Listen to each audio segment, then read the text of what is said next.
안녕하세요. 여러분과 함께 기록으로 삶을 창작하는 도르미입니다. 오늘은 댓글을 통해서 정말 많은 분들께서 질문해 주신 내용이에요. 바로 디지털 노션과 아날로그 블렛 저널을 어떻게 병행해서 쓰나요? 에 대한 내용입니다. 요새 저는 이 두 가지 도구를 어떻게 병행하고 있는지 보여드리고 그에 대한 팁도 알려드릴게요. 우선 제 하루의 전체적인 흐름을 볼게요. 저는 블렛 저널, 노션, 블렛 저널 순서대로 쓰고 있습니다. 하루의 시작과 끝은 블렛 저널로 그날의 방향을 설정하고 그 과정은 노션에 담는 거죠. 우선 한 주의 흐름을 계획하기 위해서 노션을 킵니다. 아니 방금 블렛 저널부터 쓴다고 했는데 갑자기 노션이라고? 라는 생각이 드시죠? 저는 노션을 블렛 저널을 보조하기 위한 도구로도 사용하고 있기 때문이에요. 아무래도 블렛 저널에서는 일정을 이리저리 옮기는 게 쉽지 않기 때문에 노션에서 일주일 작업 흐름을 만들어 놓고 블렛 저널에는 그날 확정된 일정만 옮겨 적고 있습니다. 지난주에 기록했던 내용은 지우고 작업 달력을 참고하면서 일주일 작업 흐름을 정리할게요. 노션에서는 그때그때 쉽게 변경할 수 있다는 점이 정말 좋습니다.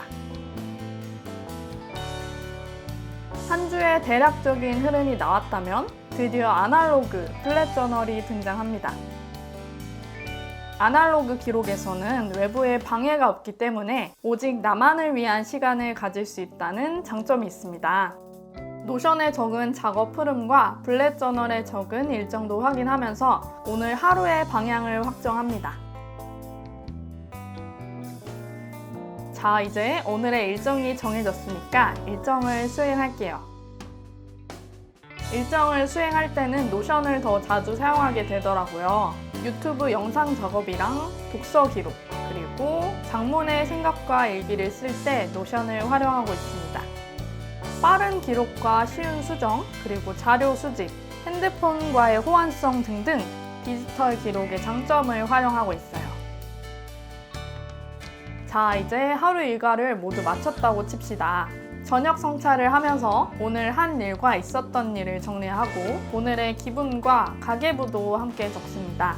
블렛 저널은 하루의 처음과 끝에 나만의 시간을 가지면서 전반적인 흐름을 기록하고 내가 원하는 삶의 방향을 잡는 역할로 쓰고 있습니다.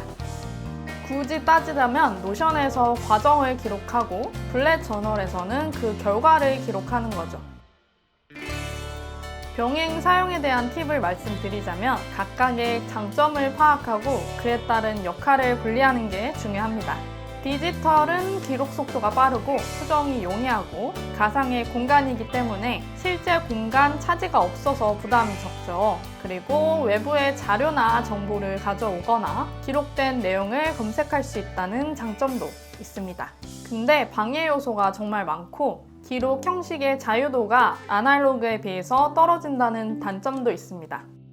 자, 그러면 아날로그 기록의 장점은 뭘까요? 집중을 방해하는 요소가 없다는 거예요. 저는 이게 정말 큰 장점이라고 생각합니다. 디지털의 경우는 인터넷으로 어디든지 연결되어 있기 때문에 여기저기서 집중력이 흐트러지기가 정말 좋은 환경이죠. 근데 아날로그에서는 방해 요소가 없기 때문에 나에게만 집중할 수 있는 시간을 가질 수 있어요.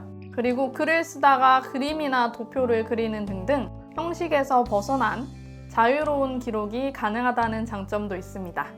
근데 또 기록 속도가 굉장히 느리고 수정이 쉽지 않다는 단점도 가지고 있어요. 이런 장단점을 잘 인식하고 그에 따라서 역할을 분리하면 됩니다. 예를 들어서 빠르게 기록하거나 수정해야 하는 작업 기록은 디지털 노션을 활용하고 외부의 방해 없이 오직 나만의 시간을 가지기 위한 일기장으로는 블렛 저널을 사용하는 거죠. 물론 어느 상황에 어느 기록 도구를 사용해야 한다라는 정답은 없습니다. 사용자에 따라서 충분히 유연하게 변경될 수 있습니다. 그러니까 제 예시는 참고만 해주시면 됩니다. 그리고 요새는 태블릿이나 디지털 펜 같은 게 너무 잘 나와서 디지털이랑 아날로그의 경계가 점점 흐려지고 있어요. 그래서 이 둘을 명확하게 나누기도 어려워지고 있습니다.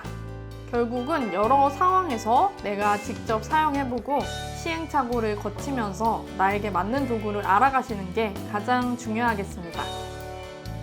네, 오늘은 이렇게 제가 디지털과 아날로그 기록을 어떻게 병행하고 있는지에 대한 내용을 나눠봤습니다. 이렇게도 써보고 저렇게도 써보면서 점점 나에게 맞는 걸 찾아간 것 같아요. 여러분도 계속 시도해보시면서 맞는 역할을 찾아가시면 좋겠습니다. 혹시 보고 싶은 영상 주제가 있으시면 언제든지 댓글로 남겨주시고요. 우리는 다음 영상에서 또 만나요. 안녕!